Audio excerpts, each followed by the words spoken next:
Yeah, yeah, yeah, yeah. Because I'm happy, I'm a Muslim, that's what makes me happy, and that's the truth. Our beloved Prophet Muhammad said, it's mentioned in Sahih Muslim, volume number 1, in the book of faith, hadith number 79, that the Prophet said, whenever you see anything wrong, the best is if you can stop it with your hand, you stop it with your hand.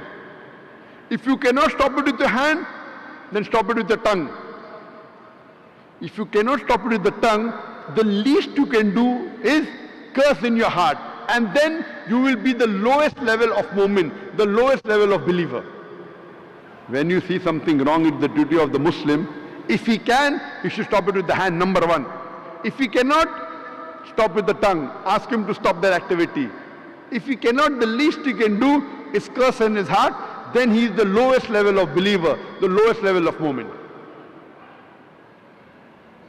According to the Quran, dawah, conveying the message of Islam to non-Muslim, is a fard on every Muslim. Allah says in Surah Al-Asr, chapter number 103, verse number 1 to 3, Wal Asr, by the token of time. Innal insana lafi khusr. Man is verily in a state of loss. Wal Asr, inna insana lafi khusr, illa allazina amanu wa amilu salihati wa tawasaw bil haqq wa tawasaw bis sabr.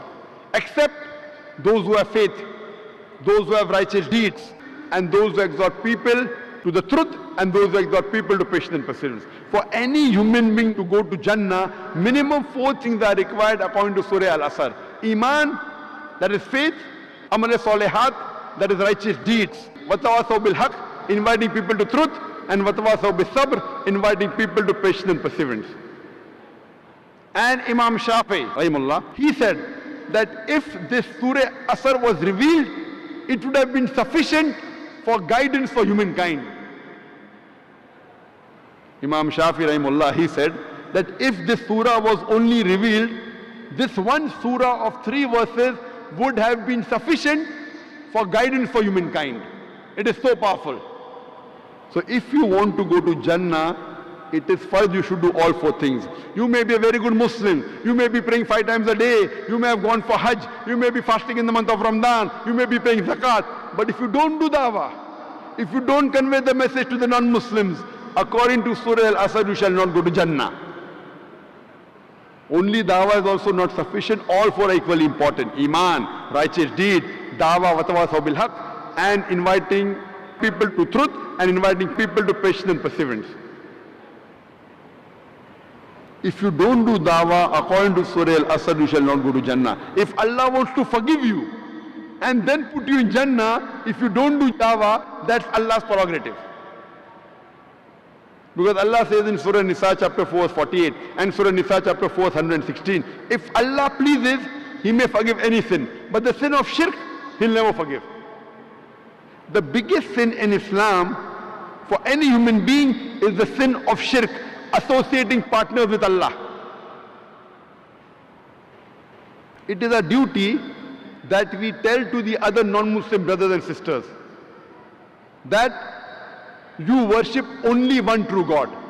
And Allah shows you a way in the Quran, in Surah Al-Imran, chapter 3, verse 64, in how to do dawah, how to convey the message of Islam, how to do jihad, strive and struggle with the non-Muslims with the Quran. Allah says in Surah Al-Imran chapter 3 verse 64, Kul ya ahlal kitab, say O people of the book, Ta'alaw ila kalimatin sawa'im bayna baynakum, come to common terms as us and you. Which is the first term? Allah na'budu illallah, that we worship none but Allah. Wala nushrika bihi shay'an, that we associate no partners with Him. Wala yattakhiza ba'duna ba'dan arbaban min dunillah, that we erect not among ourselves lords and patrons other than Allah. Fa'in tawallaw, if then they turn back, Fakulu shadu, say bear witness, bi anna muslimun, that we are Muslims bowing our will to Allah. This verse of the Quran shows you a way how to do dawah. Come to common terms as between us and you. We were taught beautiful things by this man, Prophet Muhammad, may peace be upon him. He taught us to love and to care for each other. That is the sunnah of the chosen one. Love him for your